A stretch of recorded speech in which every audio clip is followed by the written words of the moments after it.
from the Montana Association of Weavers and Spinners, and it is designed to recognize and honor MAWS members who have made outstanding contributions in the field of fiber arts. The award is bestowed biennially on a fiber artist who has demonstrated excellence in craftsmanship, provided leadership, or has been a source of inspiration and encouragement to others, or who has contributed to the betterment and development of the fiber arts at the local, state, regional, or national level. It is these Montana treasures to whom we wish to pay tribute. The Living Treasure Award recipient is selected by the MAWS board through a nomination process.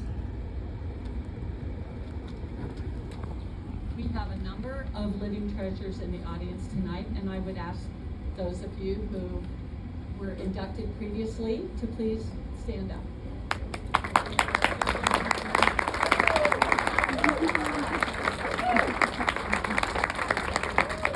Thank you, very accomplished people. I also want to let you all know, if you haven't seen it already, there is a Living Treasures showcase in the other large room, and there is an item or two that these living treasures have created, and I would encourage you to please stop by and look at these tremendous pieces of work. These truly are living treasures. At this point, I am going to turn the microphone over to Lori Hickman, and she is going to present our next inductee. Good evening. I would be remiss if I did not take a second and just say thank you to all of you at Billings for all you've done to make an absolutely fantastic conference. So thank you.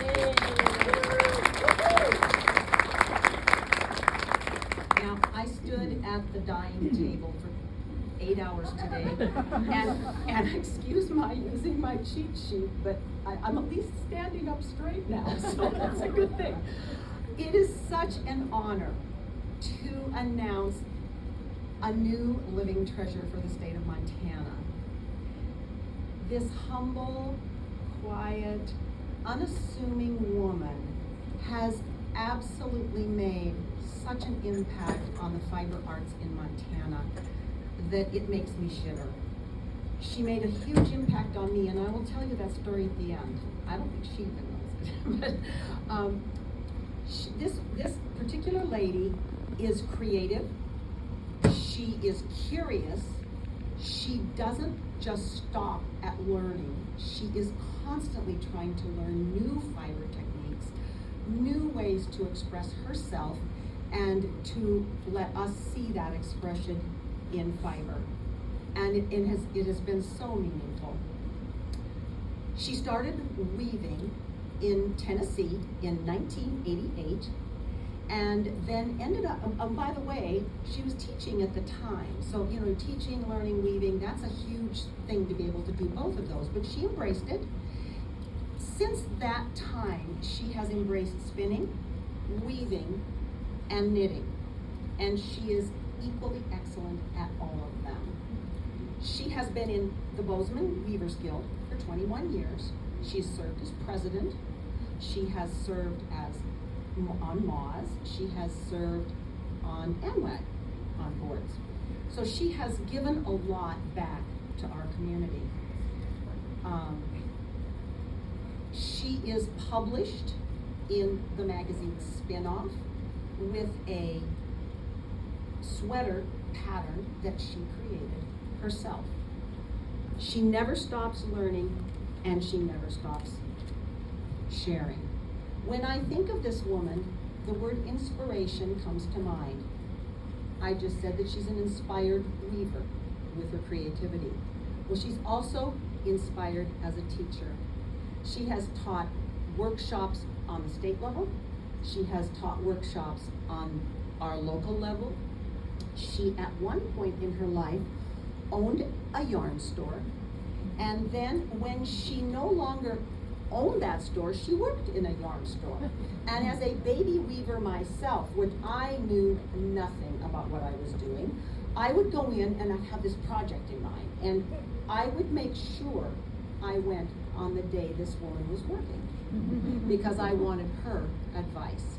And I always got it. She helped me, she picked up, and she never made me feel dumb. Like, oh, here comes another one. No, she was always so willing to help me out. She has been, actually, she was president of our guild at one point. Some of you may even have seen one of her classes today at MAWS. Another inspiration that is hers is as a volunteer. This lady chaired a MAWS convention that was enormous.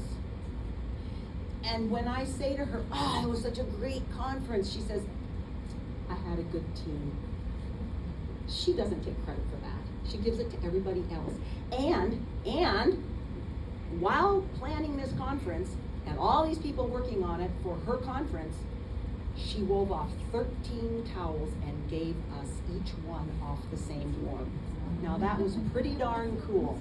So all the people that worked on that good team we were under great leadership.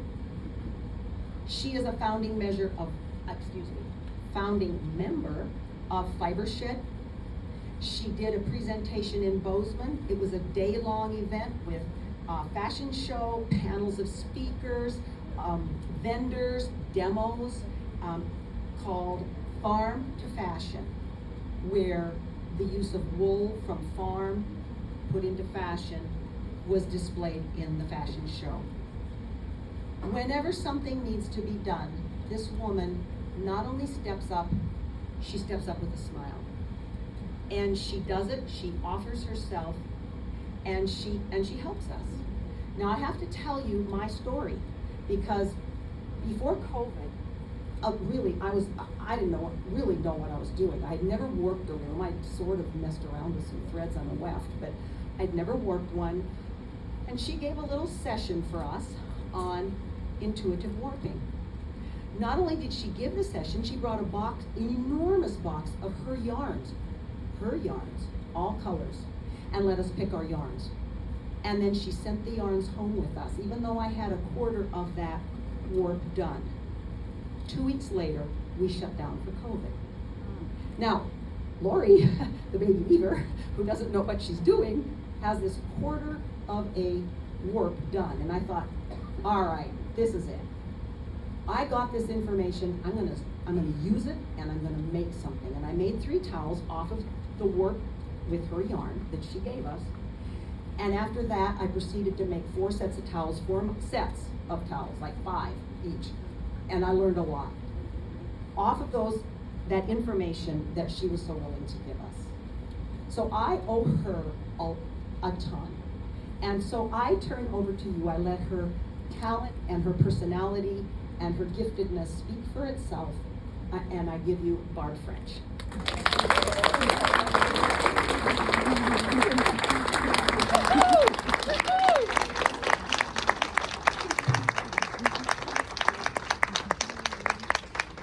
Wow. Lori, that was, thank you. You know, occasionally my phone rings, and it's Lori Hickman. And I say, it's Lori Hickman. It's so wonderful to get a call from you, and we talk about weaving. It's fantastic. Thank you. Folks, I never thought I would be standing with this group of people, and I'm just so grateful. It means the world to me. This is better than the Nobel Peace Prize. This is the prize I wanted. I mean, that I never ever dreamt that I would get, honestly. I'm so grateful to all of you. I'm so grateful to the MAWS board. Thank you so much to the MAWS board for all you've done for so many years, creating this fabulous conference every 2 years, like clockwork, minus COVID. But y'all are fantastic. And a special thanks to my friends in the Bozeman Weavers Guild, the love, the friendship, the inspiration over so many years. I'm so grateful to all of you. So I do not have a big fancy speech. And you're probably like, phew, okay. But I do have a couple of things that I wanted to share with you. I was asked to bring a couple of pieces of my work just to give you an idea of who I am, what my work is like. I was sharing with my rigid heddle class this morning that I am a plain weaver. I love plain weave. It's color that inspires me, honestly, much more than fancy weave structures. I'm not so much into the complex weaves. I love color. And I think that the pieces I brought will kind of exemplify that. So I just wanted to share with you this particular one. This was a rug that I wove. Sorry? Do you want to hold it up? Sure. I'm crying. I'm just gonna This was a rug that I wove and entered in the last Missoula Guild conference, which was quite a few years ago. I'm not even sure what year that was. And it won Best in Show, which just meant so much to me. I couldn't even believe it. But I think whoever the judge was must have liked color as much as I do, because it's just plain weave. But I had a lot of fun playing with the colors. I also hand spin all my weft yarns from the rugs that I weave and dye them myself. So yeah, that was fun. Oh wow! This rug is the most recent thing that I got off the loom. It's actually a runner, so it's pretty darn long. But it's all woven with hand spun, and of course the colors are a lot more subtle, but I had so much fun with this one because there are the natural grays and whites, of course, but these colors, the dyed colors, were from flowers that I picked out of my garden, stuffed into a jar, stuffed a skein into the jar, put it in the sun, you know, like making sun tea, but sun dye, and got some really, really fun, subtle colors from all these different flowers. A lot of them hollyhocks. The greens are from my hollyhocks and so on. So anyway, that was loads of fun, and I kind of love this rug, to tell you the truth.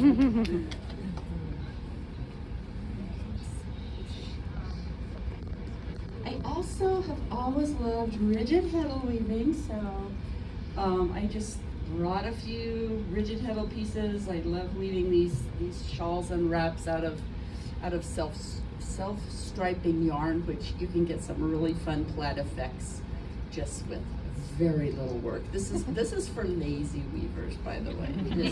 This type of weaving, and it is just pure fun and pure play. So I have just a bunch of these just to kind of show you. And I've also been very interested in loom-shaped garments. So,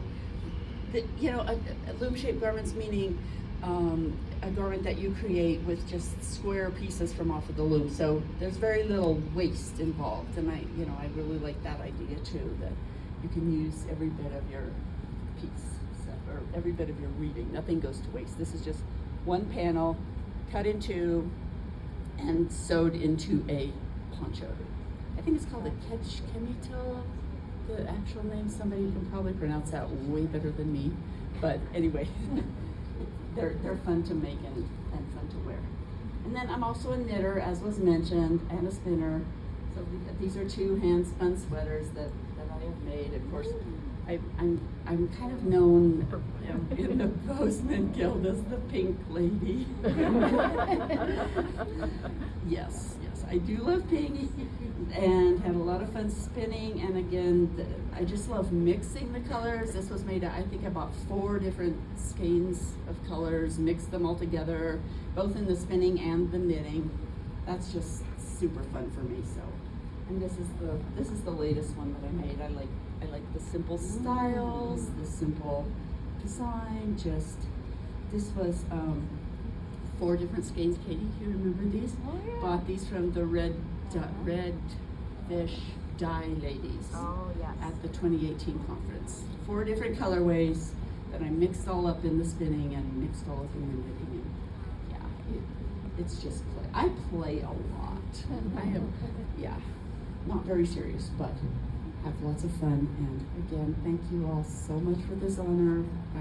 It just means the world to me. Love this organization. Thank you.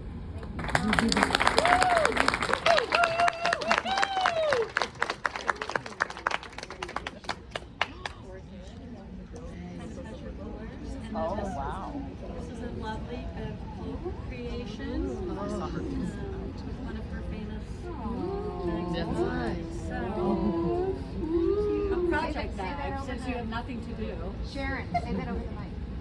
Oh, yes, the bag is from, is a Bev Polk creation, and it's a great project bag for Barb, who never has enough project bags, I'm sure, and has one of Bev's famous drum cases inside. So I also would say, unfortunately, it came untied between the time I saw you, and it only has an overhand knot now.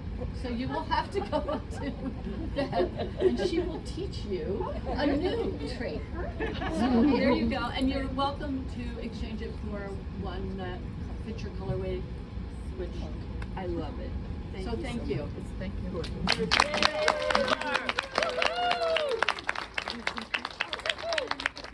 Take one of your creations and put over on the Living Treasures Yes. showcase. We would love that.